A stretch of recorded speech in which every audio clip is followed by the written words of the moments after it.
This joint session of the Alabama Legislature will now come to order. Doorkeeper, I ask you to admit our governor, Her Excellency K. Ellen Ivey.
Thank you so much.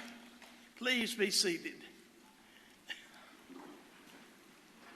Lieutenant Governor Ainsworth, President Pro Tem Reed, Speaker Ledbetter, Speaker Pro Tem Pringle, members of the Alabama Legislature, justices of the Alabama Supreme Court, distinguished guests, and my fellow Alabamians.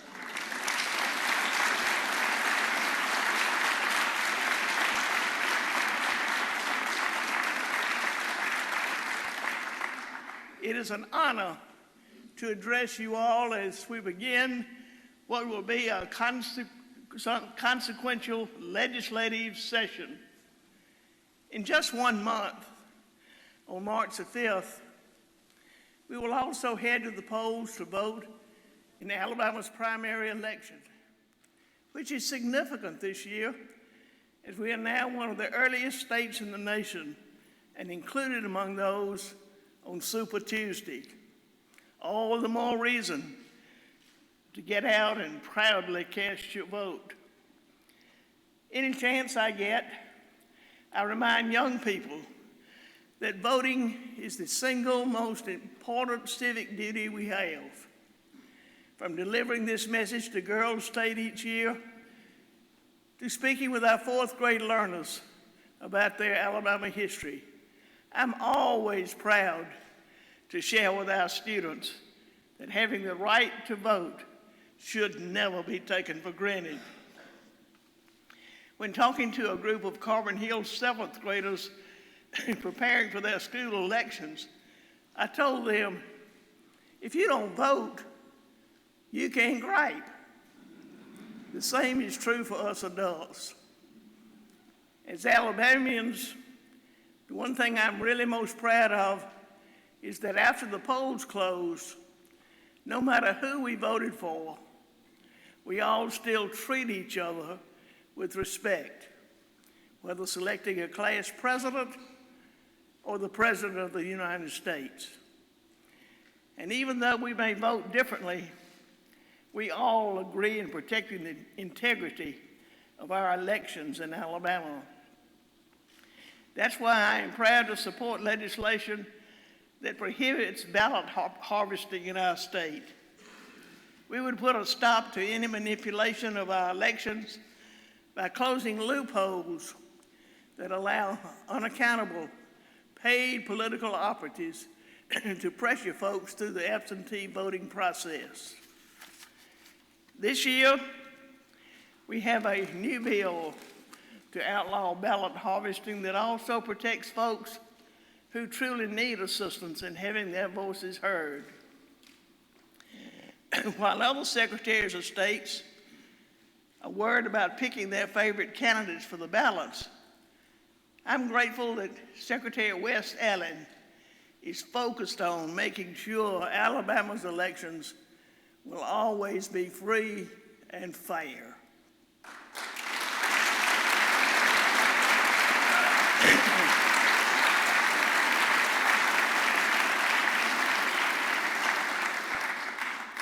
This year, when Alabamians make their way to the ballot box, I hope they will be voting on another issue, gaming. I believe the current proposal being contemplated by the legislature is good for Alabama, and I will be carefully watching it move through the process. It will crack down on illegal gambling, and it will responsibly regulate limited forms of legal gaming, including a statewide lottery. Thank you to Speaker Ledbetter and his leadership team for their hard work on this.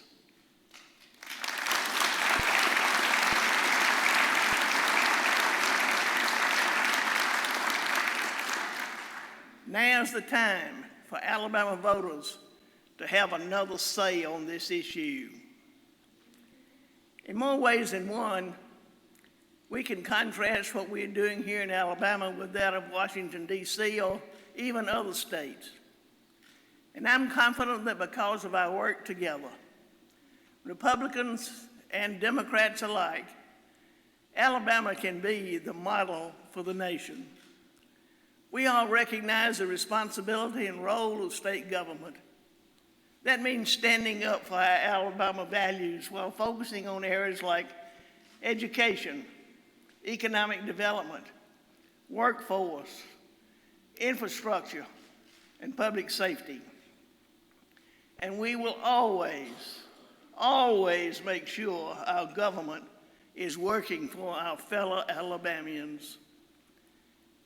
I believe because of these efforts, and because we're on solid financial footing, Alabama is in the most competitive position we have ever been in our state's history.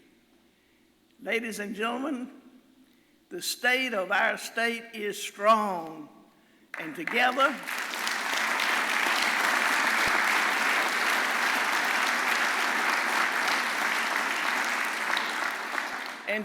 we are prepared for the Alabama of tomorrow.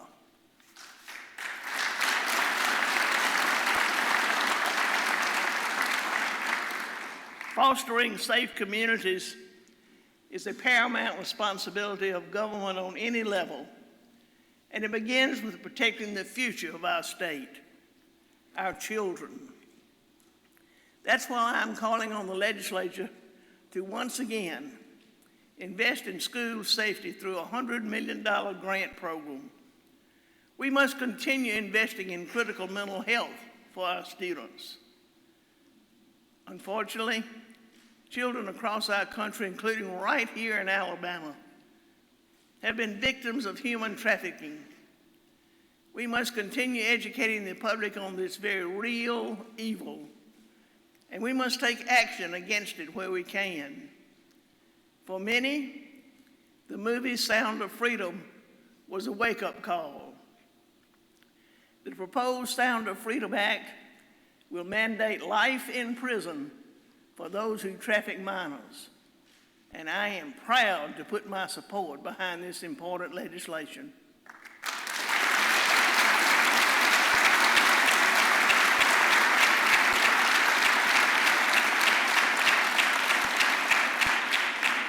In this ever-evolving world, ensuring new technologies are both safe and effective is an important public safety measure. Today, that new technology is artificial intelligence, maybe better known as AI. And look, y'all, I'm not going to stand here and preach like I know a blooming thing about AI. However, I do know that new technologies can have benefits, but if not used responsibly, they can be dangerous. We are going to ensure that AI is used properly. This week, I will sign an executive order to establish a task force to better understand artificial intelligence and to prepare the state to safely and effectively use this emerging technology going forward. The Alabama Department of Corrections certainly remains a key focus of our state's public safety, and I will be frank, running a correction system is a hard job, and I know everyone here has an opinion on how they can do it better. There's no one more capable to lead that effort here in Alabama than Commissioner John Hamm.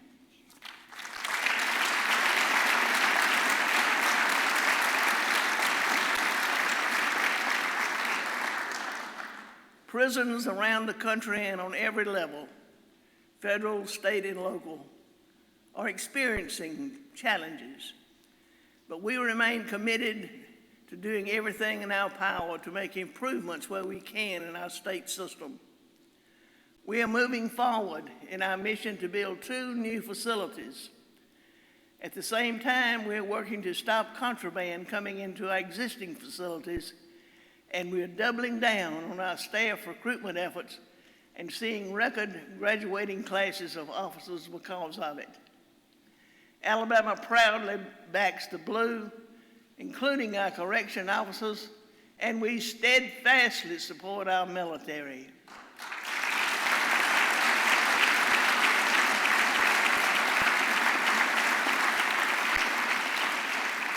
I'm thrilled to have recently tapped General David Pritchett to serve as the new Adjutant General for the Alabama National Guard.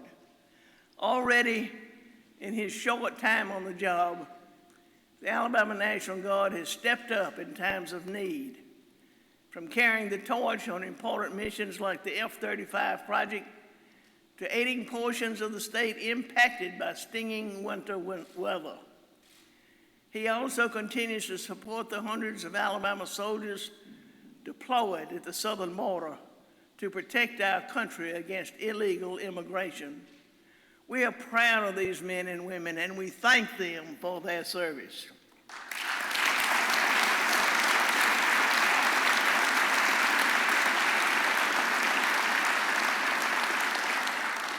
In addition to supporting our active military men and women, we also care deeply for our veterans who have served. Last November, I had the opportunity to visit Dovetail Landing in Lincoln. Their vision is to create a place to support veterans, especially those struggling with the challenging transition back to civilian life. It could be through emotional support or by helping these folks develop a new skill set to enter the workforce. I was impressed and moved. This evening, I am calling on you to invest in the construction of this new endeavor. Our veterans carried us, and now it is time we help carry them.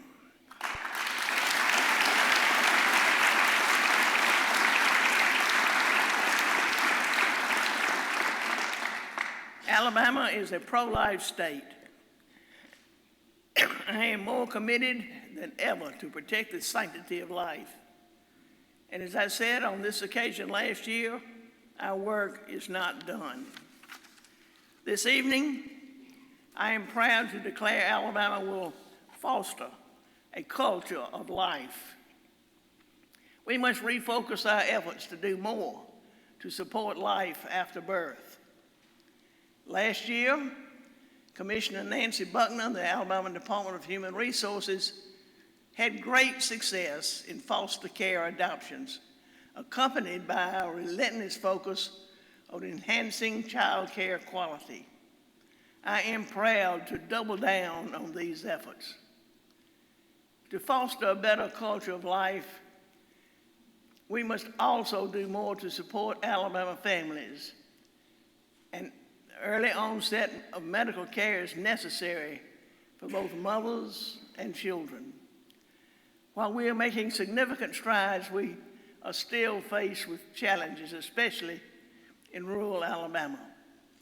That's why I am proud to support a pilot program that will start hosting checkups for pregnant women at 9 county health departments in the areas of need. Folks, there is nothing more important than our Alabama families, and we must come together to find common ground on meaningful ways to support them. The success of any state hinges in large measure upon the ease and speed of the transportation of commerce. Alabama's roads, bridges, and ports have always played a major role in driving our growing economy. Just as our roads and bridges are critical to our success, our digital highways or broadband connectivity are equally vital. Ensuring our entire state has the ability to connect to high-speed internet is the most significant thing we can do to support a modern economy. Just yesterday, I was in Wilcox County to announce 21 grants across the state totaling $188 million. And we're talking 4,600 miles of fiber infrastructure. In total, Alabama's investment in broadband expansion will be a whopping $2 billion with a B dollars.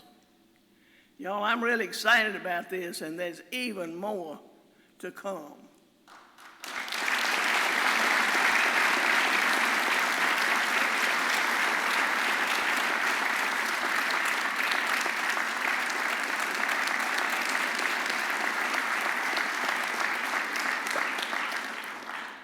I believe we have the best broadband deployment map in the country. And over the next 3 years, every Alabamian will see the difference. And we will be more competitive for it as we work to connect Alabama. Our state has experienced tremendous success in economic development. And I am confident we will be able to build on those efforts with our new Commerce Secretary, Ellen McNair. Tonight, I'm proud to report to you all that during my tenure as governor, Alabama has seen investments totaling $48 billion with a B dollars, in which has created 86,000 new jobs.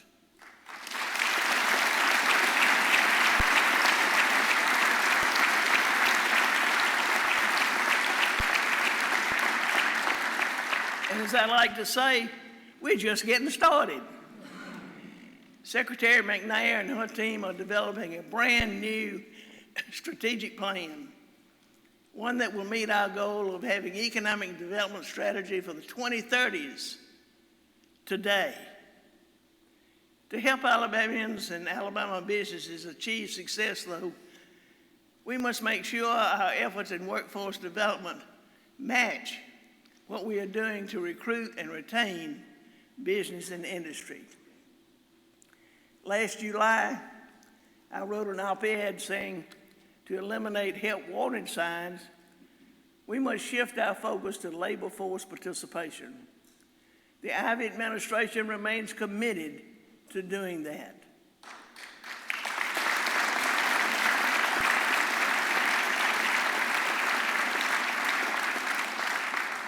In 2015, major reforms were made within the state's workforce development sector. I'm committed to taking these reforms a step further so we can remain laser-focused on ensuring government always works better for Alabamians. When it comes to workforce development, there are two customers: job seekers and employers. And while our unemployment rate remains historically low, our labor force participation rate stands only at 57.2%, one of the lowest in the nation. Our state will not reach its full potential with nearly half of its population sitting on the sidelines. Alabama can do better, and it will take making Alabama's workforce programs more effective and efficient. The mission of workforce development must be to recruit, train, employ, and retain Alabamians into high-demand jobs. One of our greatest needs remains within our healthcare workforce, especially in rural Alabama. There's just no denying it. And we need more people to fill just about every kind of healthcare job out there. Doctors, nurses, techs, you name it. Last year, I introduced the idea of the Alabama School of Healthcare Sciences. We used our successful School of Cyber Technology and Engineering, as well as our other specialty schools, as the blueprint. This school will directly expose young men and women from around Alabama, and particularly rural students, to various healthcare fields. And it gives them options. Maybe they want to graduate with a credential to immediately start working a high-wage career. Or maybe they want to go to college and become a nurse, or maybe even attend medical or dental school. We will now give these students an opportunity in a state-of-the-art school to attend. Over the last year, we have finalized the plans, and I am proposing we locate this school in Demopolis.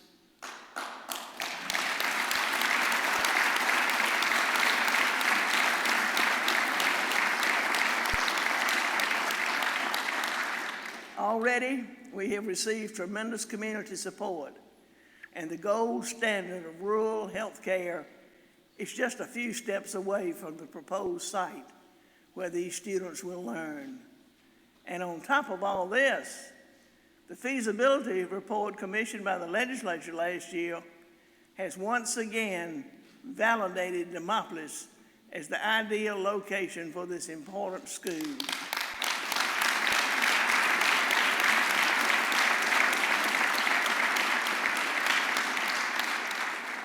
Folks, let's get this important project done.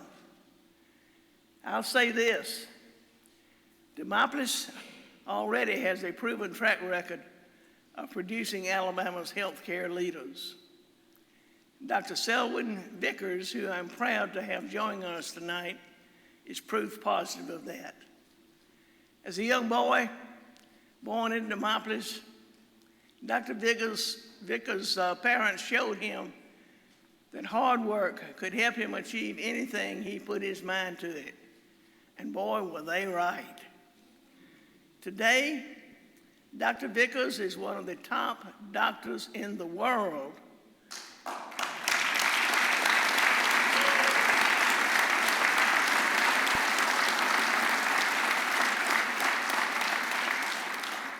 While currently serving as president and CEO of Memorial Sloan Kettering Cancer Center in New York. Students in every Alabama county have the potential to benefit from an education in Demopolis, just like Dr. Vickers did. And we will accomplish that through the Alabama School of Healthcare Sciences. Members of the Alabama legislature, investing in this project is one of my top priorities this session, and I'm calling on you to make this a reality.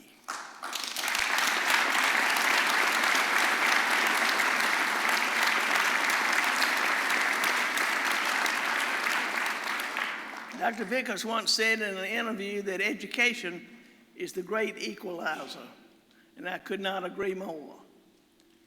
Thank you, Dr. Vickers, for your contributions to our state and our nation, and thank you for being with us tonight. Will you please stand and be recognized, Dr. Vickers?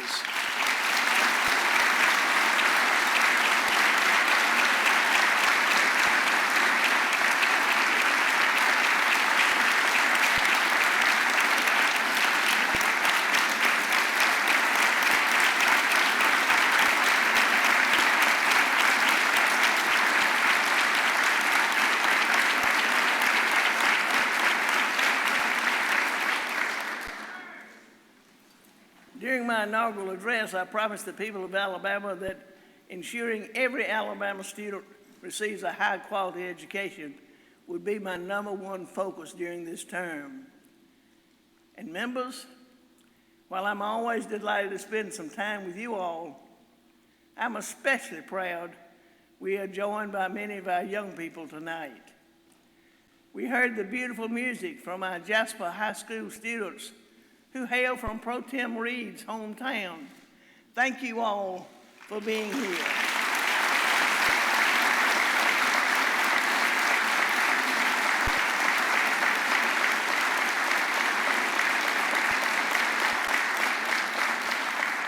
Please stand and let us recognize you.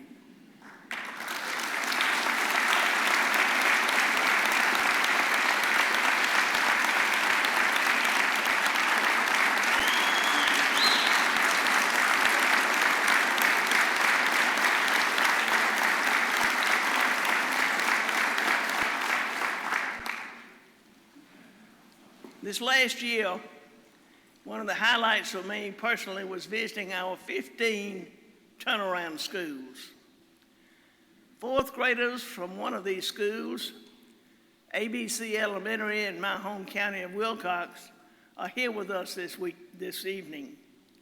Folks, these boys and girls had the highest reading gains in the entire state of Alabama last year.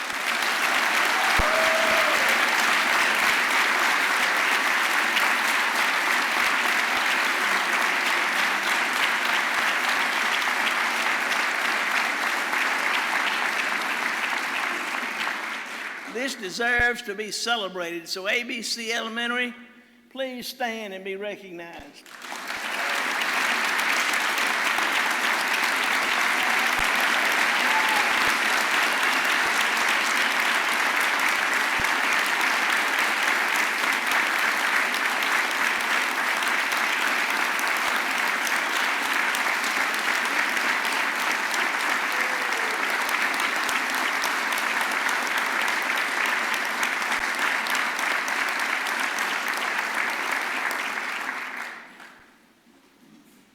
I believe in every single one of our students in Alabama. And when you set the bar high for them, these boys and girls can reach their fullest potential. The progress being made at ABC Elementary can certainly be credited to our Turnaround Schools initiative, as well as these students here tonight, their classmates back home, their parents, and their teachers. We must double down on the success of our Turnaround Schools initiative. After I was sworn in for my second term, I established the Governor's Commission on Teaching and Learning. The commission provided a report that will serve as our blueprint for improving student outcomes over the next 3 years. Chief among those recommendations is fully funding both the Numeracy and Literacy Acts. Our teachers are being trained in the science of math and reading, and we're preparing them not only to teach our kids today, but also of the future. All the work we've done through the Numeracy and Literacy Acts is critical to our success. And I will say this again crystal clear. If you all send any version of a delay of the Literacy Act to my desk, I will veto the bill.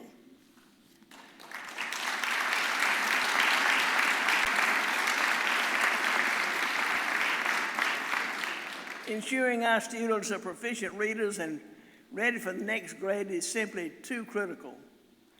And these Wilcox County kids have proven that when the right resources and curriculum are in place, they can do it. I'm very proud of the fact that during my time serving as your governor, together, we have invested a new historic amount in our public schools each year. This year, we will once again have the largest education trust fund in our state's history. We must also fulfill our promise to have the highest starting salary for our teachers among our neighboring states. Let's get this done this session. Improving our state's education system is a process, and we have to meet the needs of all students. As governor, I realize the way to do that is to make sure there are opportunities available for our children. For some families, that means having the chance to send their child to a charter, a magnet, or private school, or to homeschool them. School choice is a spectrum. And last year, we recognized that to expand our options in Alabama, we had to first improve our existing options, charter schools, and the Alabama Accountability Act. You accomplished that. Thank you. Next, our next step now is to provide our parents, beginning with those most in need, education savings accounts, which will further us on our journey to become the most school choice friendly state in the nation.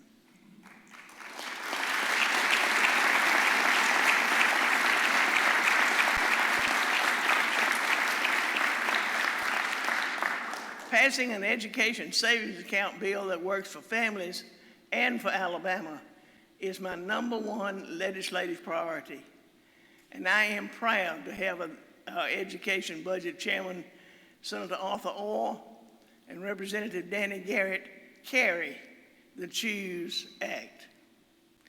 Once we get this legislation across the finish line, we will prepare for the program to begin in the 2025-2026 academic year. For its first 2 years, we will be helping families who might not otherwise have the option to afford to send their children to the school of their choice through these $7,000 education savings accounts. For the third year and beyond, all families will be eligible for the program. As additional families choose to participate in the program and as our revenues increase, we can grow the program responsibly so it can be fully universal for every Alabama family who wishes to participate. This program will be effective and sustainable, and it will serve as a catalyst for making Alabama the most school choice friendly state in the nation for years to come. My goal is to put us on a trajectory to make our program fully universal, while also maintaining our full and total support for public education.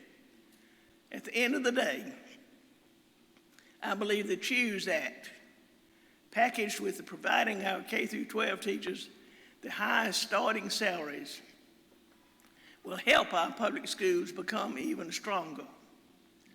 And I believe we will continue working towards our goal of being in the top 30 nationally when it comes to student outcomes. Folks, I am confident in Alabama's future because I am confident in our students. I have met thousands of these young people, and I am more encouraged by the day. I am also proud of Alabama. I'm proud of our citizens, and I am proud to continue leading our state forward. The people of Alabama deserve our very best. Future generations of Alabamians deserve our hardest work today. This is our opportunity, so let's not waste a moment. May God continue to bless each of you and the great state of Alabama. Thank y'all so much.